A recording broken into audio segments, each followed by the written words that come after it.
kita mengadakan pertemuan katekese tema 2, bersatu dalam Ekaristi, berbagi dalam kasih. Sekali lagi, bersatu dalam Ekaristi, berbagi dalam kasih. Baik adik-adik yang dicintai Tuhan, sahabat Yesus yang sejati, selamat berjumpa kembali di tema yang kedua. Semoga kita selalu bergembira, selalu sehat, dan selalu ceria. Pada pertemuan sebelumnya kita telah membahas tema apa? Dalam perayaan Ekaristi, Tuhan Yesus menyelamatkan aku. Ya, hari ini bersatu dalam Ekaristi, berbagi dalam kasih. Kita awali kegiatan kita hari ini dengan lagu Tua Gapan Apa Kabar. Semuanya tahu toh? Tahu. Tua Gapan Apa Kabar. 1, 3. Tua Gapan apa kabar? Hai hai jumpa lagi. Ku beri senyum manis padamu, senyum misioner. Dua dapat apa kabar? Hai hai jumpa lagi. Saling bergandengan tangan, jadi sobat Yesus. Lihat ke kiri, lihat ke kanan, tepuk ke kiri dan tepuk ke kanan, putar ke kiri dan putar ke kanan. Hore, jumpa lagi. Marilah kita siap berdoa.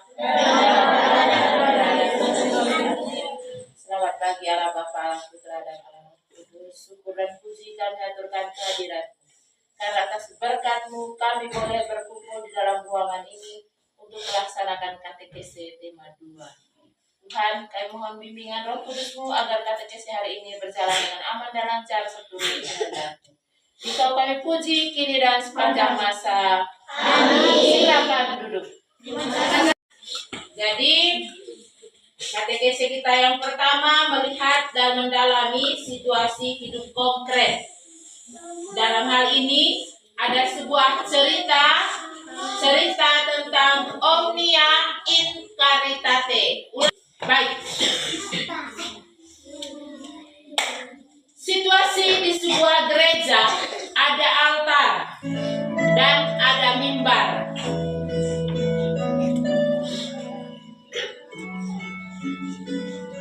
Di pintu gereja ada 4 orang anak yang sedang melarang 1 orang anak untuk duduk bersama mereka.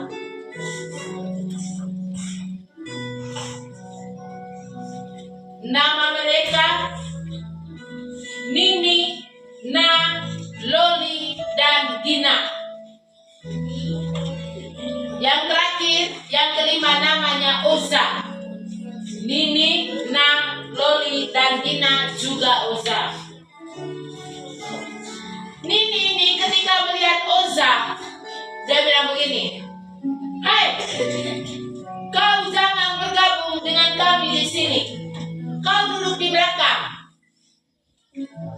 Lalu Na sambung, "Benar, hai. Dia itu bukan tidak teman. Dan jangan duduk di sini."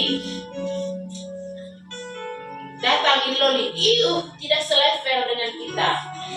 Apalagi dia itu pakai baju lama. Lalu si Gina, ia ambil itu kursi dan bilang gini, "Kau duduk di belakang, jangan duduk di sini." Baik, anak-anak sekalian, sudah dengar cerita tentang Oza? Sudah dengar cerita tentang Oza? Oke. Baik, untuk mendalami cerita tentang Oza, ada beberapa pertanyaan. Siap? Siap. Seandainya kalian tadi berada bersama dengan Oza di dalam gereja yang sama, apa Apa yang kalian lakukan? Ayo. Fiana. Duduk bersama. Duduk bersama Unsa. Terima kasih. Tepuk tangan untuk Fiana. Ada lagi? Ayo. Ada lagi. Ketika atau seandainya saat itu kalian bersama Unsa. Kata Fiana tadi duduk bersama. Fiana lagi. Doa bersama. Doa bersama. Ya. Ya. Mari kita beri tepuk salut untuk Fiana. Tepuk salut. Salut, salut. Salut, salut. Salut. Ada lagi? Ya, Rindo. Rasa kasihan. Merasa kasihan. Ya, mantap. Mantap. Tepuk mantap, Besti. Mantap, Besti. Ya, ada lagi? Ya, Etok. Merasa sedih. Etok merasa sedih. Ya, mantap. Ada lagi? Ya, Yurta. Merasa senang. Yurta merasa senang duduk dengan Uza. Ada lagi? Ada lagi? Fiana lagi? Merasa bahagia. Merasa bahagia. Ya, Kisah. Suka baik. Bersikap baik. Ya, ada lagi? Ada lagi? Ada lagi? Menasihati kerja. Menasihati. Ada lagi? Sebu. Ya, Bram. Mengajak Oza untuk duduk bersama. Mengajak Oza untuk duduk bersama. Ada lagi? Sebu. Iya, Pepe. Kepada Oza. Ya, Jangan sombong kepada Oza. jangan sombong. Ada lagi?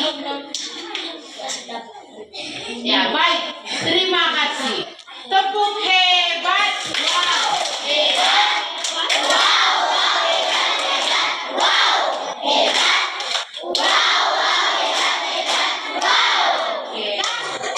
Ya, ada banyak versi jawaban Ada yang senang, ada yang sedih, ada yang kasihan. Lalu ada yang mengajak Oza supaya duduk bersama. Baik, terima kasih. Yang ibu tanya yang kedua. Apakah perbuatan Nini, Loli, dan Na itu baik? Iya. Apakah perbuatan Nini, Loli, dan Na itu baik? Baik. Coba, Happy. Tidak baik. Lalu ibu tanya lanjut.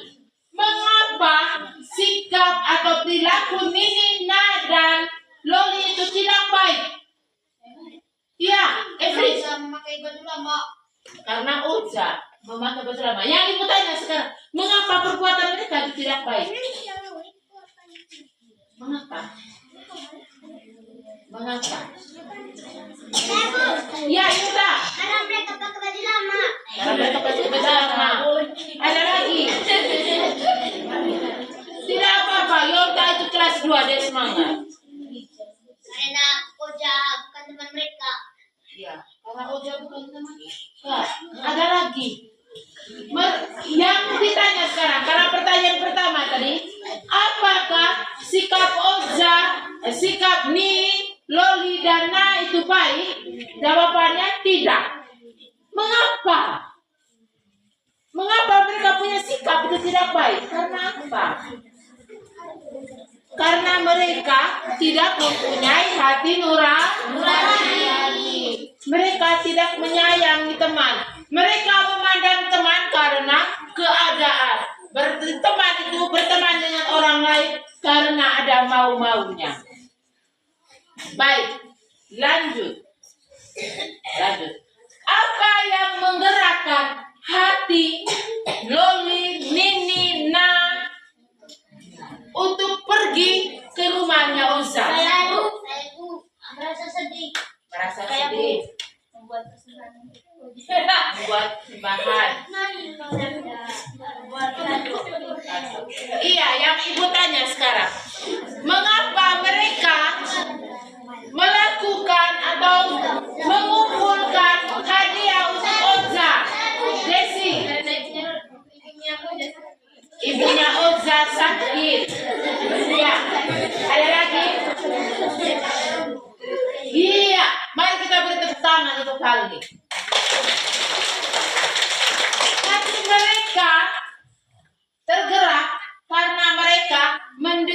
Injil yang dibawakan oleh Romo, bahwa Tuhan Yesus itu mengajak supaya kita saling mengasihi satu sama lain. Baik, lanjut.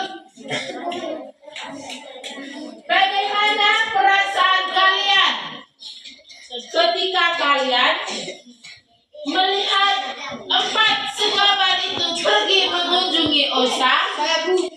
Ya, Kevin merasa senang dan gembira. Ada lagi, Desi bahagia. Ada lagi, Baby merasa bersyukur. Ada lagi, Piana Senang. iya, berarti senang. Ya, baik, anak-anak sekalian, tepuk hebat.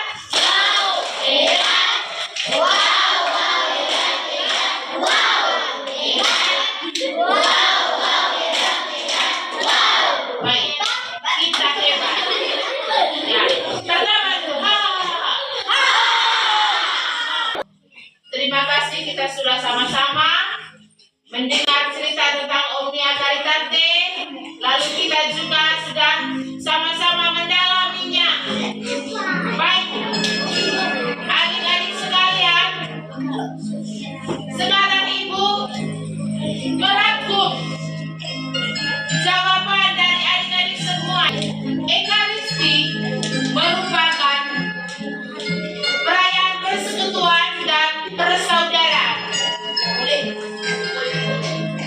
Karena itu, saat kita mengikuti perayaan Ekaristi, kita semua diajak untuk bertemu, duduk bersama, saling menyapa dengan sesama yang ada di sekitar kita tanpa kecuali.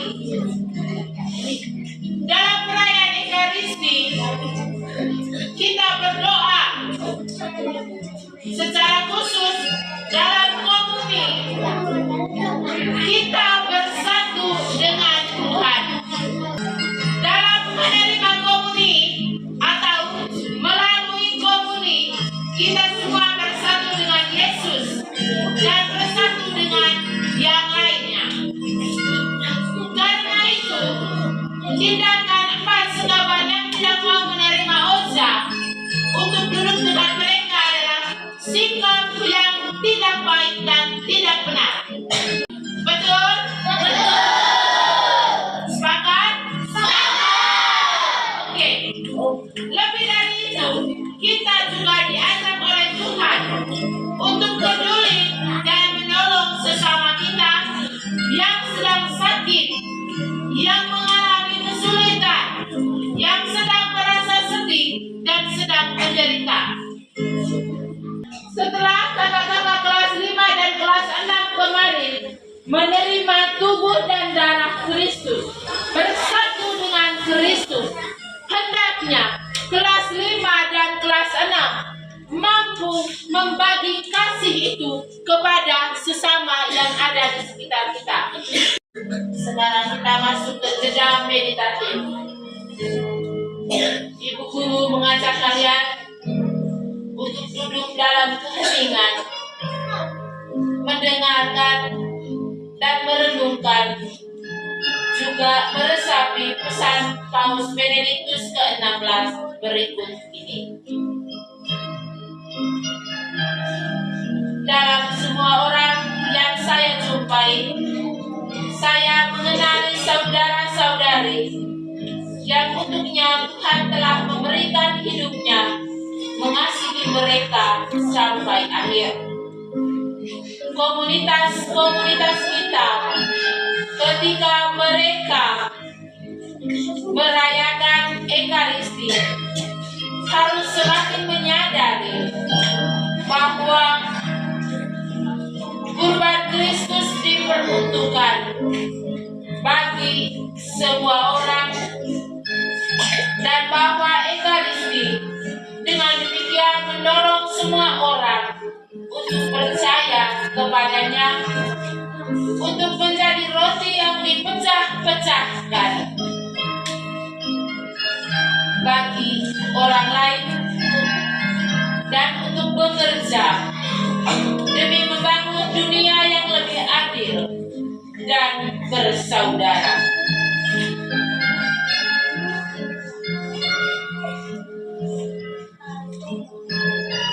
Dengan mengingat pembagian roti dan ikan, kita perlu menyadari bahwa Kristus terus menasihati para muridnya untuk terlibat secara pribadi.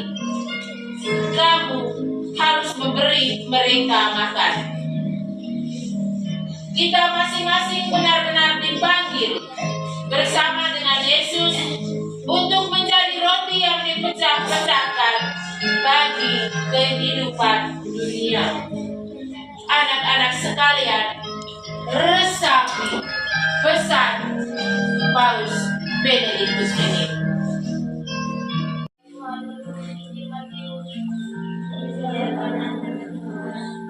Setelah Yesus mendengar berita itu, menyingkirlah ia dan hendak mengasingkan diri dengan perahu ke tempat yang sunyi. Tetapi orang banyak mendengarnya dan mengikuti dia dengan mengambil jalan darat dari kota-kota mereka. Ketika Yesus mendarat, ia melihat orang banyak yang besar jumlahnya. Maka tergeraklah hatinya oleh belas kasihan kepada mereka, ia menyembuhkan mereka yang sakit. Menjelang malam, murid-muridnya datang kepadanya dan berkata, "Tempat ini sunyi dan hari-hari sudah mulai malam. Suruhlah orang banyak itu pergi, supaya mereka memberi makan di desa-desa." Tetapi Yesus berkata kepada mereka, "Tidak perlu mereka pergi, kamu harus memberi mereka makan." Jawab mereka, "Yang ada pada kami di sini hanya 5 roti dan 2 ikan." Yesus berkata, "Bawalah kemari kepadaku." Lalu disuruhnya orang banyak itu duduk di rumput. Dan setelah diambilnya 5 roti dan 2 ikan itu, Yesus menghadap ke langit dan mengucap berkat, lalu memecah-mecahkan roti itu dan memberikannya kepada murid-muridnya. Lalu murid-muridnya membagi-bagikannya kepada orang banyak, dan mereka semuanya makan sampai kenyang. Kemudian orang mengumpulkan potongan-potongan roti yang sisa 12 bakul penuh. Yang ikut makan kira-kira 5.000 laki-laki, tidak termasuk perempuan dan anak-anak. Demikianlah Injil Tuhan. Baik, terima kasih Efris dan juga Kakak Vila. Mari kita dalami tentang isi firman Tuhan dari Matius bab 14 ayat 13 sampai 21. Ya. Bayangkan adik-adik ada dalam kerumunan 5.000 orang tadi. Bagaimana perasaan kalian? Bram? Merasa senang dan gembira. Merasa senang dan gembira. Yang lain? Ya, Feby? Bersyukur. Merasa bersyukur. Ada lagi? Erto? Gembira. Merasa gembira. Rindo? Bahagia. Merasa bahagia. Ada lagi? Ada lagi? Ya, pasti ada yang bersyukur, ada yang gembira, ada yang bahagia, ada yang merasa takjub, dan ada rasa-rasa yang lainnya yang tidak tergambarkan dalam hati kita. Apa yang mendorong Yesus untuk melakukan mujizat menggandakan roti? Bram? Merasa belas kasihan. Iya, karena Yesus memiliki rasa belas kasihan terhadap mereka yang membutuhkannya. Ada lagi? Erto? Masih sedih. Ada lagi? Tidak ada lagi. Baik, terima kasih. Lalu apa yang dilakukan oleh Yesus sebelum ia membuat banyak mujizat? Sebelum ia memecahkan roti, menggandakan roti, apa yang Yesus buat? Erto? Doa. Ada lagi? Coba lihat di kamu punya teks konstruksi tadi. Apa yang Yesus buat? Ya, Rindo. Mengangkat roti ke langit. Iya, hampir mirip. Mantap. Lagi. Bila menengadahkan, menengadah ke langit dan mengucap berkat. Oke. Lalu setelah itu dia baru memecah-mecah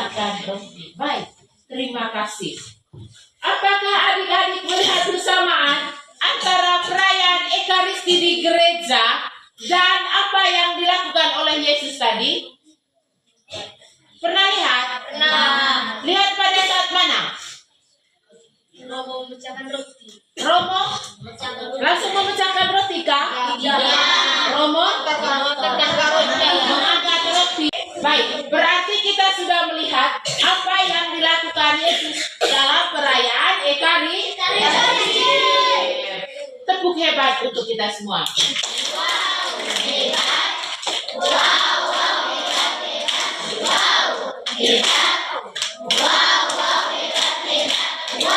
Baik, saya ambil pesan dari cerita kitab suci tadi. Yang pertama, persekutuan dan berbagi kebaikan merupakan dua hal yang tidak bisa dilepaskan. Penggandaan roti mungkin juga terjadi karena adanya persekutuan dan persatuan, juga ada persaudaraan di antara murid-murid. Ya, penggandaan roti dalam Ekaristi. Tapi dalam kehidupan kita setiap hari, dalam perkumpulan kita dengan teman-teman, ketika kita membawa jagung dari rumah, pasti kita bagi-bagi teman dari plastik jagung yang sama. Betul atau tidak? Atau ada yang bawa jagung muda yang masih dengan tongkolnya, sampai di sekolah bagi dengan teman-teman, bagi jagung dengan teman-teman. Atau ada yang membeli roti lalu bagi dengan teman-teman. Jadi hal yang diajarkan Yesus ini sudah kita lakukan dalam kehidupan kita setiap hari. Tetapi hari ini Tuhan Yesus mengajak kita agar semakin memiliki rasa belas kasihan terhadap sesama. Oke. Ekaristi menjadi bermakna ketika roti yang Yesus bagi-bagikan dalam Ekaristi kita bawa dalam kehidupan kita setiap hari. Merayakan Ekaristi berarti terlibat dalam gerakan salib Yesus untuk berkorban dan bersolider dengan sesama yang letih, yang haus, yang menderita, dan juga yang lapar. Baik, anak-anak sekalian, terima kasih untuk keaktifan anak-anak sekalian. Sekarang kita lanjut ke jeda meditatif yang kedua. Ibu guru sekarang mengajak untuk bersikap sopan.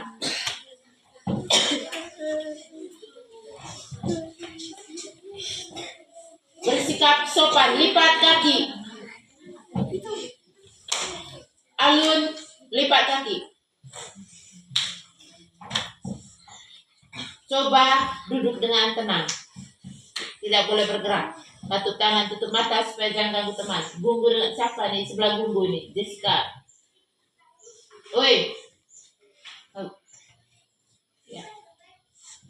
Baik anak-anak sekalian, dalam keheningan kita akan mendengarkan dan merenungkan pesan Paus Benediktus ke-16.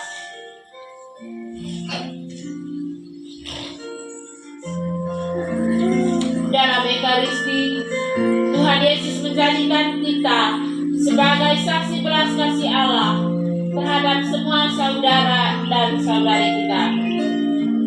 Misteri Ekaristi dengan demikian memunculkan pelayanan kasih terhadap sesama yang terdiri dari kenyataan bahwa di dalam Allah dan bersama Allah saya mengasihi bahkan orang yang tidak saya sukai atau bahkan saya tidak kenal.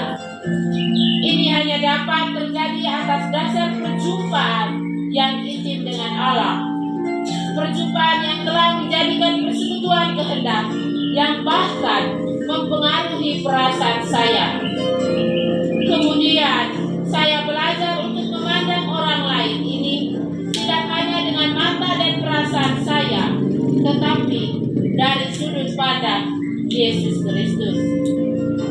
Mari anak-anak sekalian, dalam heningan kita resapi, kita renungkan amanat Paus Benediktus ini.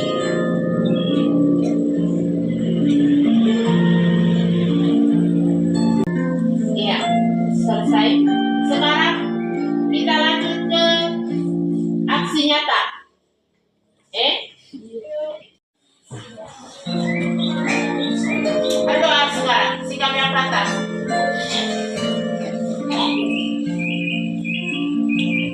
Dalam nama Bapa dan Putra dan Roh Kudus. Amin. Terima kasih Tuhan untuk pertemuan hari ini. Semoga apa yang boleh kami terima hari ini dapat kami bagi-bagikan dalam kehidupan kami setiap hari. Jika kami puji Tuhan kini dan sepanjang masa. Amin. Dalam nama Bapa dan Putra dan Roh Kudus. Amin. Baik anak-anak sekalian, katekesi tema 2 kita hari ini sudah selesai. Semoga apa yang kita terima hari ini dapat bermanfaat bagi kita semua.